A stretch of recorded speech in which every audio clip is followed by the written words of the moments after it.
Bereshit, le Shabbat du commencement, parce qu'on est dans le commencement.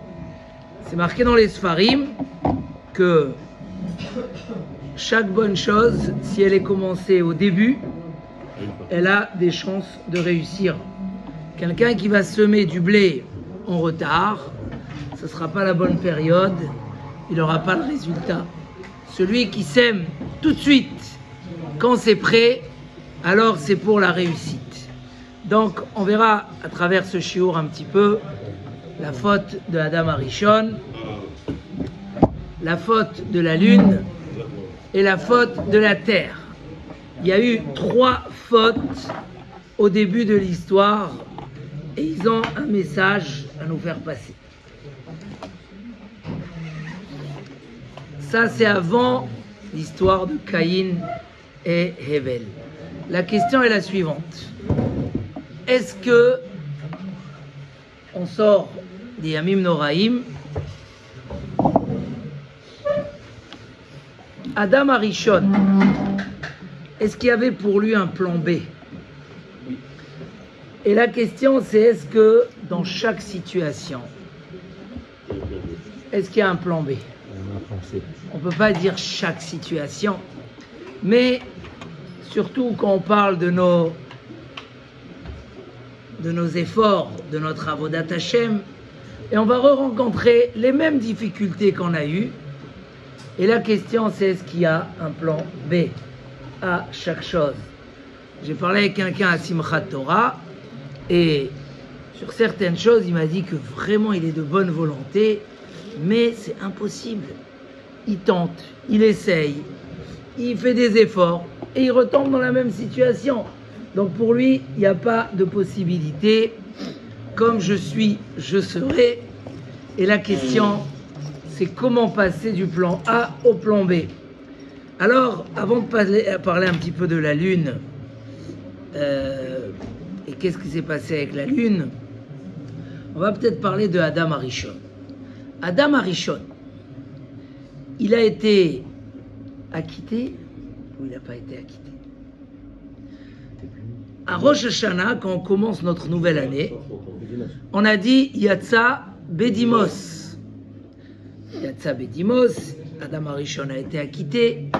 Et il y a même un Midrash qui dit que Hachem il lui a dit tous les ans, ce même jour, je vais acquitter ses enfants. Pas demain, juste. Je vais acquitter tes enfants. Et je vais acquitter tes enfants le jour de Rosh Hashanah. Si c'est comme il a été acquitté Adam Arishon, ça nous fait peur. Donc qu'est-ce que ça veut dire que Adam Arishon a été acquitté? Alors, on a ramené justement ce Ramchal, Rabbi Moshe Chaim Lutzato, dans Derech Hashem, dans Da'at Vunot. Il explique longuement que Akadosh Baruch Hu, dès le départ, avait préparé 2 plans pour Adam Arishon. Un plan de très haut niveau, comme on a vu hier dans la Gemara, que Adam Arishon était al-gapé meromé karet, sur les hauteurs, et que son travail, c'était un tout petit travail. Il devait juste tenir quelques heures. Qu'est-ce qu'on a dit hier? À quelle heure il a été? La 7e heure. Voilà, et à quelle heure il a fauté? 12e. La 11e. Et la 12e, il a été renvoyé. Il devait tenir quelques heures à faire quoi? À respecter une mitzvah. Mitzvah kala, une mitzvah facile. Mais pour la surmonter, il fallait les ovda ou les shomra. Il dit le Rachaim Akadosh, il n'y avait rien à travailler la terre au Gan Eden. Il n'y avait pas à la garder, il n'y avait pas de voleurs, il n'y avait personne dans le monde. Donc les Ovda ou les Shomra, comme nous dit le Targum, c'était faire les mitzvot et étudier la Torah. Et s'il aurait fait ça, ça l'aurait mis dans un état plus fort que le serpent. Il aurait surmonté, il y aurait eu la Géoula Hashlema. Donc son travail, c'était un petit travail. Mais ce travail-là était un travail pour de très petit, de très haut niveau et donc très facile. Mais quand Adam Arishon n'a pas tenu à son niveau, alors Hachem lui a dit maintenant, pour arriver au résultat, pour arriver au tikkun, il y aura un travail beaucoup plus dur. Le plan B va être tu vas transpirer pour amener ton pain. C'est par cela que ça va passer le travail. Hein? C'est par là que va passer ton travail. C'est comme ça que tu vas arriver au tikkun. Le même travail que tu aurais pu faire facilement, maintenant c'est avec beaucoup plus d'investissement. Avant, le mal était à l'extérieur de toi. Maintenant, il est à l'intérieur de toi. Maintenant, tu sens que c'est moi qui ai envie de faire le mal. C'est pas il y a du mal. Avant, tout était clair, tout était brillant, tout était visible. Les résultats brillaient immédiatement. Maintenant, il y a Zohamat Anachash, l'impureté du serpent qui obscurcit et qui te durcit le travail. Et que même quand tu fais du beau travail, ça brille très très peu parce que la fenêtre est couverte de toiles d'araignée. La fenêtre est couverte. Donc tu ne profites pas immédiatement de la lumière de la mitzvah que tu fais. Mais ça s'appelle que Adam Arishon a été acquitté. Yatsa bedimos, ça veut dire quoi? Le travail n'est plus le même. Le travail est beaucoup plus lent, beaucoup plus difficile, avec beaucoup de moins de résultats immédiats, mais le même résultat et peut-être un meilleur résultat. Pourquoi un meilleur résultat? Parce que plus de travail, plus de profondeur, plus de résultats. Exactement comme les premières tables de la loi et les deuxièmes tables de la loi, c'est le même principe. Au début, première table de la loi, ils étudiaient, ils n'oubliaient pas, le Yetzer Hara ne pouvait pas les empêcher à étudier, ils étaient à un niveau extraordinaire. En outre, tu ouvrais, tu étudiais un mot, tu n'oubliais pas. Et là, deuxième niveau, on va vous donner un plan B. Grâce à la tchouva, et c'est ce qu'on a fêté à Sukkot, etc., des nouveaux nuées de gloire, un nouveau plan. Mais ce plan demande plus de travail. Comme il dit le Briskerov, plus de travail, mais plus ancré. Parce que celui qui a un travail facile, il n'est pas autant méritant, c'est beaucoup moins ancré en lui. Alors que quand il y a plus de travail, plus d'investissement, c'est plus de mérite. Parce que c'était beaucoup plus difficile sur la base de la Mishnah dans Pirkei Avot, Ben Hehe Omer, les Fum Tsahara Agra. La même mitzvah chez quelqu'un, alors on ne parle pas, chez quelqu'un qui l'a fait facilement, il a un temps et un mérite temps. L'autre, c'était très difficile, il a fait beaucoup d'efforts. Alors, il y a plus de mérite. Évidemment, dit Rav Dessler, on ne parle pas de quelqu'un qui a travaillé sur lui et qui est arrivé à un haut niveau, et que c'est facile parce qu'il est à un haut niveau. Mais dans tous les cas, deux personnes qui ont fait les mêmes efforts, voilà, et après, ça devient plus difficile chez un, il y a plus de mérite. Donc, cette possibilité de passer à ces deux plans, c'est quoi exactement le passage? Si c'était dur dans le premier, pourquoi ça va se faire dans le deuxième? Ça veut dire que dans le deuxième, on a mis une situation où l'investissement, forcément, est beaucoup plus grand, où la manière de faire est beaucoup plus profonde, où l'annulation personnelle est beaucoup plus forte. Et du coup, la chose devient faisable. C'est-à-dire quand un homme, il sent qu'il bloque sur quelque chose, il n'arrive pas à se lever à la tefila le matin, tout simple. Pourtant, il a pris sur lui à Rosh Hashanah de le faire tous les jours. Il n'arrive pas à étudier, c'est trop dur. Il n'arrive pas. Hein? Ce Yetzer Hara là est trop difficile pour lui. Il faut rentrer plus en profondeur pour faire des choses plus larges. Parce que dans le plan A où c'était facile pour toi, aujourd'hui c'est plus la même chose. Et donc, le travail va être quelque chose de beaucoup plus profond. Et c'est là où je veux arriver à la faute de la lune. Il ramène dans le Mima Hamakim que, qu'en vérité, quand Hachem il a créé le ciel et la lune avait besoin, Vaïvra Elokim et Shte Ameorot, Hachem il a créé les deux luminaires, et Amaor Agadol et Amaor Akatan. En vérité, au début ils étaient au même niveau. Mais quand même, la lune avait besoin du soleil, avait besoin de se faire éclairer par le soleil. Et disent les Sfarim que les deux premières fautes ont favorisé la troisième faute de Adam Arishon et vont favoriser tous les fautes qu'il y a dans le monde et le fait, la possibilité de fauter elle-même. C'est marqué que la lune, elle a dit à Kadosh Baruch Hu, Ribono Shel Olam, maître du monde, impossible que deux rois utilisent la même couronne. Il lui a dit, Lechi u'ma'ati atzmechem, dorénavant, c'est toi qui vas être réduit. Tu vas être plus petite que le soleil et tu vas être réduit régulièrement.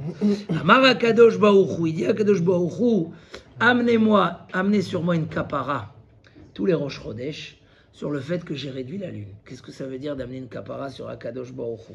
C'est quoi le sens? Alors, il dit Rish Lakish, le saïr de Rosh Chodesh, c'est marqué l'Hachem. Hachem, il dit, c'est une kapara que j'ai réduit. Qu'est-ce que ça veut dire kapara chez Akadosh Baruch Hu? Alors, il explique, voilà, que, en fait, cette première faute de la Levana, c'est Akadosh Baruch Hu qui l'a entraîné, Kivyachol. Il a donné à la Levana pour que ça devienne un message dans le monde, que ça devienne une réalité, qu'il y a une première possibilité, le premier plan, où les deux ils sont de la même grandeur, mais il y a une seule lumière, il n'y a pas deux. La lune, le soleil c'est le mashpia, c'est celui qui transmet, et la lune c'est celle qui reçoit. Tout la bria, elle a été créée de cette façon. Sauf que celui qui n'est pas capable de comprendre que son bonheur c'est de recevoir, alors il aura un plan B. Et c'est quoi le plan B? C'est d'être réduit, et après d'être réduit, il va comprendre vraiment l'importance de recevoir. Tout la bria, elle est faite comme ça, d'un mashpia et d'un mekabel. Zachar ou nekeva. Offert, c'est qui le mashpia? C'est Akadosh Baruch Hu. Et le mekabel, c'est nous. On se met dans une phase, dans une situation, d'aller chercher la lumière, de demander, d'avoir des ambitions, d'aspirer, de vouloir, comme ce que les eaux ont pleuré, ils ont dit, on veut être devant Akadosh Baruch Hu, nous. C'est ça la bonne situation. Sauf, il y a cette bonne situation dans la possibilité d'être soi-même aussi grand, mais recevoir sa lumière, ou sinon avoir besoin de se réduire. Le symbole et le klal Israël ressemblent à la lune. Pourquoi? On va tout de suite expliquer, mais parce que le klal Israël il est dans cette situation où il va et il monte toujours très haut. Dans la réussite, dans le succès. Mais malheureusement, la faute de la lune se reproduit. Que quand on est dans le grand succès, il y a un risque d'oublier qui nous donne et qu'il faut continuer à aspirer. On a beaucoup travaillé sur Rosh Hashanah et j'ai vu que ça a marché, Baruch Hashem, avec une Keila magnifique comme on a, de dire qu'il faut que dans les tfilotes qu'on prie comme des pauvres. On n'a rien. Parce que tout ce qu'on a, on n'a rien. Si Hashem veut nous le donner, alors on l'a. S'il veut pas, on l'a pas. En une seconde, on n'a rien. Avi walay kapara.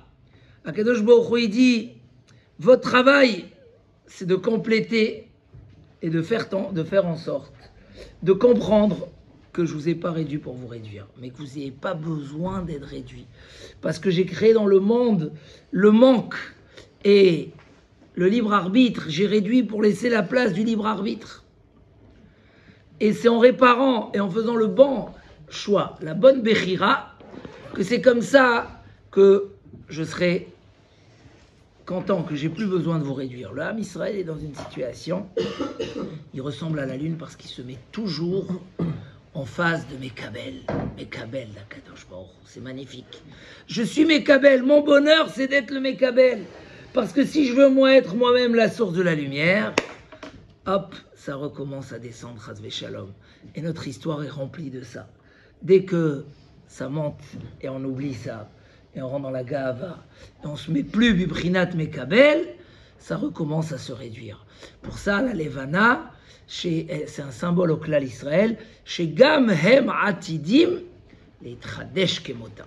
Va arriver un jour où il n'y aurait plus ce risque, et on va toujours être mitradesh. David Ameler, c'était la malchoute, la bonne malchoute. Pourquoi il y a 2 dalettes dans le nom de David?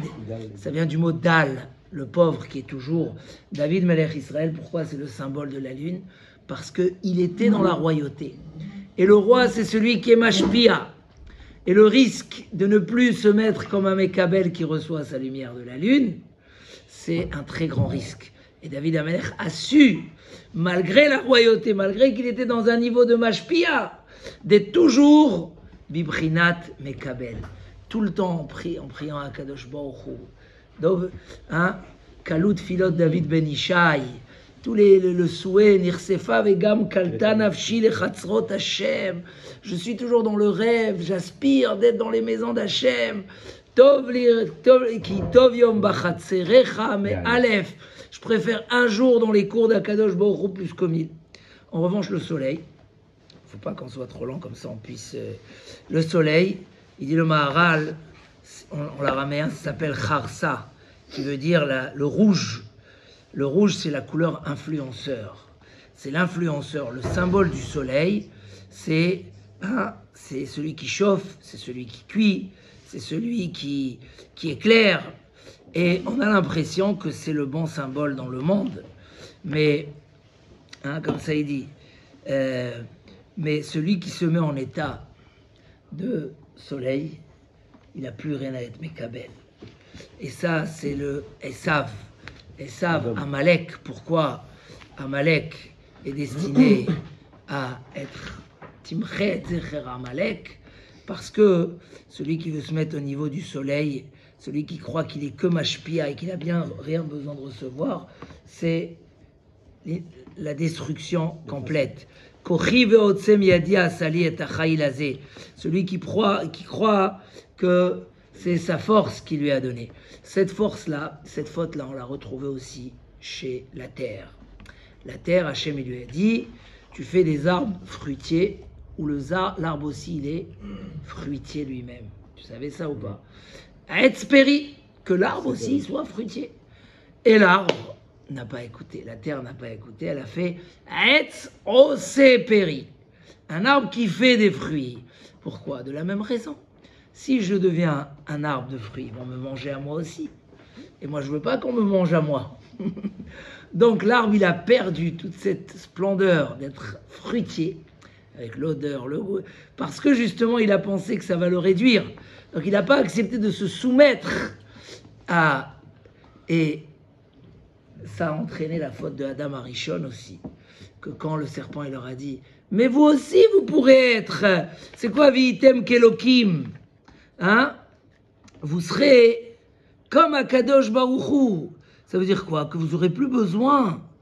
Il dit le Maharal, une phrase extraordinaire, on peut parler de ça des heures. Il y a la Aïla et il y a le Alé. Le Aloul, il est collé dans sa Aïla. Il y a la cause et il y a la conséquence. Un homme, il doit toujours être dans une situation d'être attaché dans sa source, dans la Aïla. Et il dit, l'homme il a été créé dans les Tartonim et il a une tendance à se dévier de sa racine. Mais une voiture électrique, tu vas pas la recharger, elle marche plus. Et quand il y a une pénurie d'essence, tu as beau avoir la plus belle voiture, tu peux plus rouler. Et ça, l'homme il oublie. À quel moment il pense? Mais là, c'est pas l'essence, c'est la source de tout. Et la dépendance, justement, sentir, Adam Arishon, il devait dire non, je peux pas me déconnecter. Donc il y a eu ce qu'on appelle Kitzutz Banetiot. C'est une notion kabbalistique, mais qui revient chez Adam Arishon très fort. Que Adam Arishon Kitzetz, c'est comme quand tu coupes la plante. Alors, tu lui enlèves sa vie, mais parce que la plante, elle croit qu'elle n'a pas besoin d'être ressourcée. Donc, si tous les fautes du début de l'histoire, c'est pour nous apprendre ce message-là. Que des fois, justement, quand quelqu'un il n'arrive pas dans quelque chose, c'est peut-être qu'il s'occupe des feuilles, il ne s'occupe pas de la racine. Allez chercher dans la racine, soit dans le côté psychologique des choses, de savoir pourquoi je n'arrive pas. Parce que peut-être je me sens dépendant plus de mon travail que de ma tfila. Donc je ne sens pas que ma dépendance, elle est d'Akadosh Baruch Hu. Donc des fois, c'est des parties qui concernent la Emouna. De savoir, est-ce que je prends ma lumière du soleil ou je la prends d'ailleurs, j'ai oublié d'où je la prends. Et du coup, ça me réduit. Ou des fois, plus précisément que ça, qu'un homme doit réparer des choses générales. Quelqu'un que la tefila elle commence chez lui que le matin, il a des chances de ne pas se lever.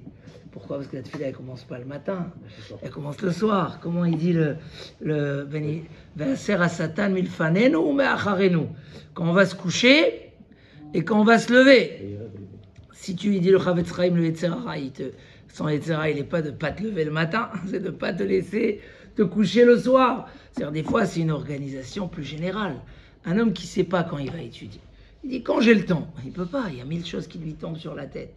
Mais s'il a, comme on l'a dit, on a parlé de ça ce Shabbat dernier, Chol HaMoed, si tu donnes une place importante, tu fixes. Quand on demande à l'homme s'il a étudié, on ne lui demande pas s'il a étudié, on lui dit Kavata itim la Torah. C'est quoi Kavata? Est-ce que tu as fixé? Mais c'est pas ça la question. Nous, on veut le résultat. Est-ce que tu as étudié ou tu n'as pas étudié? Non. On sait qu'un homme, il a 1000 empêchements. Si on va dire si tu as étudié, il va dire mais les enfants à l'école, ma femme tous les matins, machin, si, mon travail. On lui a demandé est-ce que tu as fixé?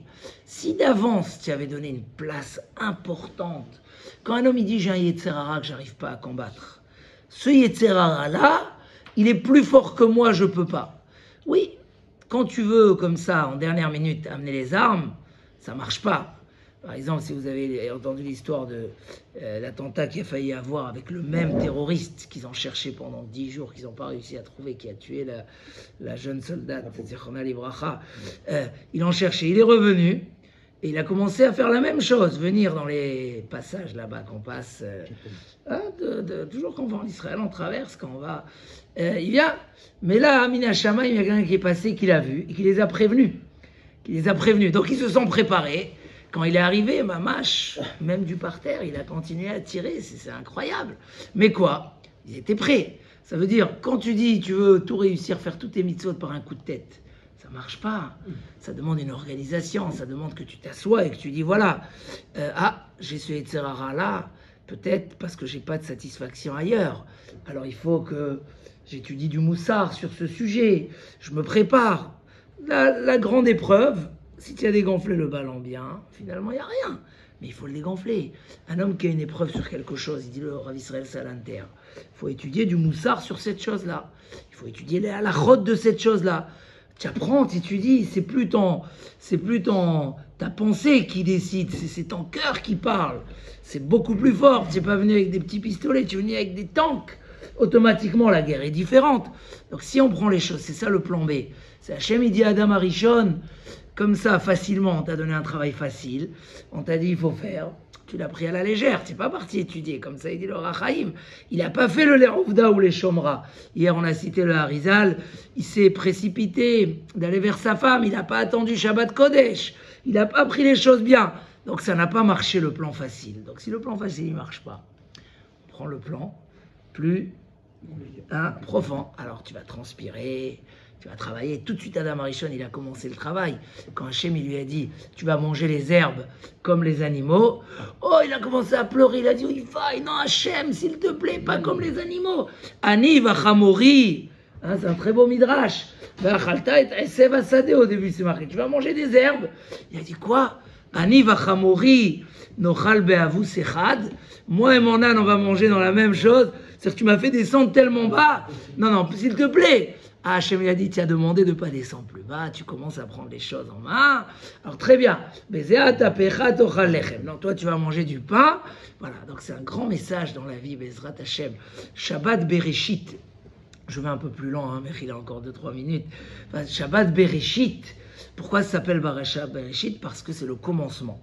Et le commencement, c'est Bishvil HaTorah Shenikret Reshit. Que tu comprennes dans le mot Bereshit, que quand tu commences quelque chose, si tu veux que ça réussisse bien, dans tout, sache que le monde il a été créé pour la Torah, qui a été appelée le début. Donc oriente tout ce que tu fais dans ta vie vers la Torah qui est Réchit. Dans tout ce que tu fais, que le commencement, ta journée commence avec ça, que même quand tu travailles, tu sais, tu mets la bonne ambition, Bishvi la Torah. Si dans le Bereshit, je vais finir avec un très beau truc que j'ai vu hier soir, un jour, Il y a un homme à Kelem, dans la ville de Rav Simcha Zissel de Kelem, le Sava, Kelem. Un élève est parti travailler. Là-bas, il a gagné sa première belle somme d'argent. Il a envoyé une lettre au Rav, il a dit voilà, je fais le maaser de ma première somme d'argent. Et le Rav était quand même, après tellement d'années, il va travailler, la première. Alors il a envoyé, il lui a dit tu as fait comme Eliaou Hanavi. Il est raconté dans les prophètes, et c'est ça l'histoire que j'ai bien aimée. Il est raconté dans les prophètes que Eliaou Hanavi, il a dû fuir de Achav, et il s'est retrouvé comme ça, il est arrivé, il a trouvé une veuve avec son fils, qui, Mamash, avait très peu, et il lui a dit, s'il te plaît, tu peux me cuire un petit gâteau, pour moi d'abord, et après, pour tes enfants, toi et ton fils. Et elle lui a dit, mais il n'y a pas assez. Il lui a dit, ne t'inquiète pas, il y aura. Et il y a eu la bracha, il dit, mais comment c'est possible qu'Eliaou Hanavi, il demande d'abord pour moi, et après pour toi et tes enfants. C'est étonnant, c'est pas poli. Et alors il ramène un sforno extraordinaire qui dit que justement, il lui a dit, pour qu'il y ait de la bracha et qu'il reste pour toi et tes enfants aussi, il faut d'abord que tu fasses pour moi. Parce que le fait que tu vas faire pour moi d'abord, donc tu vas donner un sens spirituel à ton gâteau, à ce que tu vas faire, ça va, si le début, donc il lui a dit, je suis impressionné de toi, que tu as bien compris, que tu as fait toi la même chose. Tu n'as pas dit, bon, le début d'abord, il faut que je... Et après, je vais commencer. Non, tu as commencé, tu as donné l'orientation depuis le début. Alors, Bezrat Hashem, on a compris que, puisqu'on est au début, et on est motivé d'accomplir tout ce qu'on a pris sur nous, et on veut Bezrat Hashem, on aime être Oved et Hashem parfaitement, et faire les choses parfaitement. Torah, mitzvot, ma'asim tovim. Donc se dire, il n'y a pas, si mon plan B est facile, que je pensais comme ça, que dès le lendemain de Rosh Hashanah, de Kippour, tout va aller tout seul, et je vois que ça ne marche pas comme ça, je passe au plan le plus profond, et je prends les choses plus avec profondeur, et je m'organise comme il faut, et Baruch Hashem, comme ça on va être Zoché, une année par un Tova Umvorechet, mais pleine d'action et d'évolution et de réussite matérielle et spirituelle. Amen. Amen. Kenny Ratson, Shabbat Shalom.